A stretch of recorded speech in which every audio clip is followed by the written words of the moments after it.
We're going to discuss today the topic of Mitzrayim. Mitzrayim in English means, in Hebrew means Egypt. But the word Mitzrayim, as everything else in this world, as we mentioned in an earlier occasion, has a source, a root on a spiritual level. The spiritual level is referring to a certain location in this chain of creation, in one of the worlds up there higher. And in addition to that, it is also reflected in Torah itself. In the Torah itself, it has also a source, as everything else has a source in Torah, because the world was created by, as the Zohar tells us, that the world was created by Hashem looking in Torah, and that's how He created the world. Istakol be'raisa bara alma. He created the world. He looked into the Torah, and He created the world. And in addition to that, since a person is considered a miniature world, so therefore it is also all the different concepts that we study on a spiritual level, on a higher sphere, higher spiritual worlds. It is also found in the character traits of the person's soul. The person's soul himself, in the soul itself, we have different character traits that are in the total of 10. These are the 10 attributes, reflect the 10 attributes from where they stem, and even from higher yet. And in addition to that, so therefore in these character traits, we also find different concepts as they are in the higher worlds, but they are also reflected in the character traits of a person.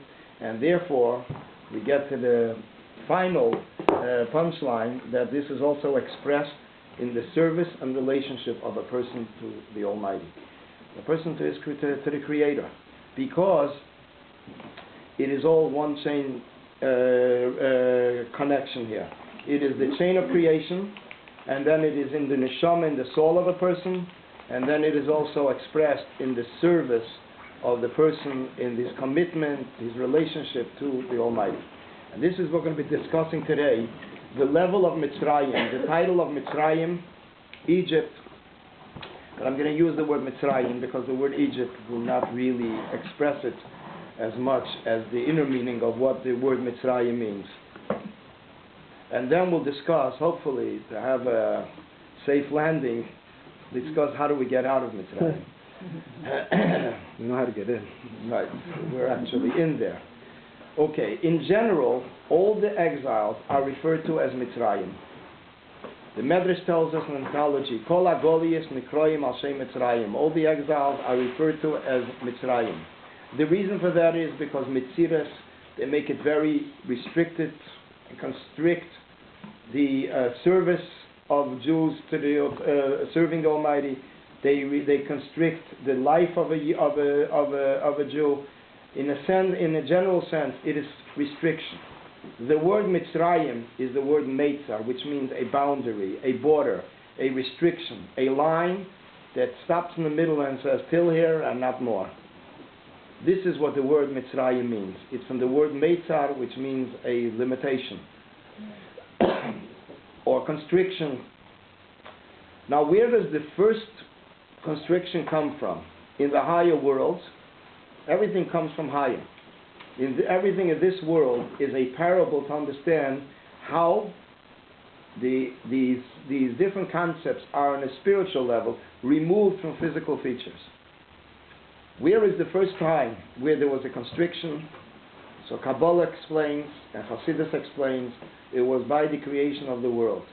When it was the creation of the world, originally it was the infinite revelation was everywhere, which means it did not give any place or any dimension for anything else to exist besides the infinite revelation, the infinite godly revelation. In order there should be a creation, in order there should be a chain of creation, there needed to be a certain constriction. And that constriction is referred to as a tzimtzum, a limitation. A tzimtzum harishen, it is the first limitation, it's the first constriction. What did this constriction consist of? So we mentioned in a previous year that in general there are different constrictions. There's a constriction which is a light as a light passes through a curtain, so then the light is considered a secondary light. This is considered a constriction. It's not the original light, not the original glare that is coming through that is before coming through the curtain. Another example is, for example, a person has a whole bunch of stones that are not in a certain sequence. They're not set up in a certain design and structure. Therefore, it is very hard to figure out what is the message of this whole bunch of stones. We say by Yankov, by Jacob we see that when he left the house of Lavan, it says that finally Lavan caught up to him. So he said he took a galavonim, he took a pile of stones, and they put it between, this will be like a border between me and you, between Lavan and Yankov, and they made peace over there. So Chassidus explains, stones are letters, are like letters of words. When the stones are in a certain structure, in a certain sequence, so then the stones relate a certain message. There's a certain light, there is something that is expressed through them, within them. But when the stones are in a pile, without any logical order, any logical sequence, it is then that there is no message there. It is like words that are in Scrabble. Words that are not written with thought, letters and words in a logical sense, but it's actually, it's like words in Scrabble. You have to figure out what's the message here. What are the letters telling us, and how do we put this together to get a very clear message? Chassidus explains this is another example of constriction, of limitation. Okay. Getting back to that first limitation, which we're discussing here tonight, this limitation is not just a little limitation. It was, as Chassidus and Kabbalah explain, in Kabbalah it's explained in Mitzrayim, it's silak eirei al asad. He removed the revelation completely on the side. It became completely a blackout. No light. The whole light was removed.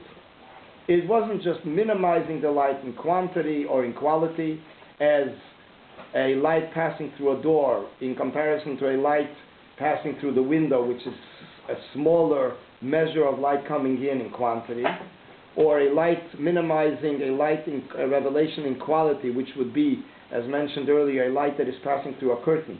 It is not the same original quality as the light which is before the curtain. But then this is a light, the first symptom, the first constriction was a light that was completely removed. Completely removed and put on the side. Chassidus explains, when we say something is put on the side, let's not forget, we're dealing here with a level that is higher than time and place. There's no sides, there's no dimensions, there's no time, there's no place. It's not physical? It's not physical at all. All spiritual. It's completely spiritual. And therefore, when we say, put it on the side, what does this mean on a more delicate understanding? It means to say, as somebody would say today, I'll put it on the back burner. I'll put it in the back of my mind. I will give it the least consideration. This is what it means, put on the side. Put on the side means that the goal, the intention of this removing the light is not just removing a light, but it's actually putting it aside. It is now secondary, because the main purpose is to create the chain of creation. And therefore, that light was placed on the side, which means at this point, it's secondary, it's not the primary objective at this point. This limitation and constriction that took place in the beginning of the creation is the source of all the limitations, restrictions, constrictions that take place throughout the chain of creation, and then eventually on a physical level, in this physical world. And in the case of this golus, in the case of this level over here, talking about Meitzah, the first constriction, it is the creation in a very indirect way. Chains of creation of one level after the other, eventually the physical Egypt in this physical world.